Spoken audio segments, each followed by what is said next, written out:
Quand tu montes ta boîte au début, tu as envie de dire oui à toutes les propositions. Il y a 5-6 ans, quand on commençait Collead, on aurait pu accepter toutes les propositions.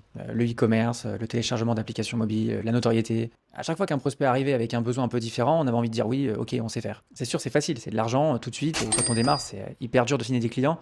Donc on a envie de dire oui à tout. En plus, on entendait beaucoup autour de nous, diversifiez-vous, ne mettez pas les œufs dans le même panier. Et avec mon associé, on a eu quand même la sensation que c'était pas la bonne chose à faire.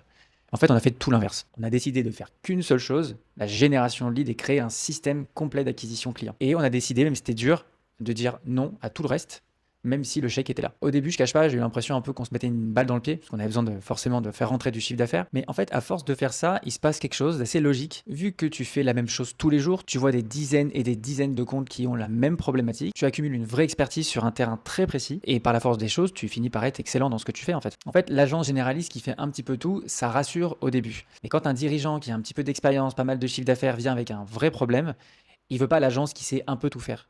Il veut l'agence qui fait que ça toute la journée. Il cherche le spécialiste. Donc au début, c'était assez dur de dire non à pas mal de demandes, mais aujourd'hui, c'est vraiment quelque chose qui nous a permis de nous spécialiser dans la génération de leads.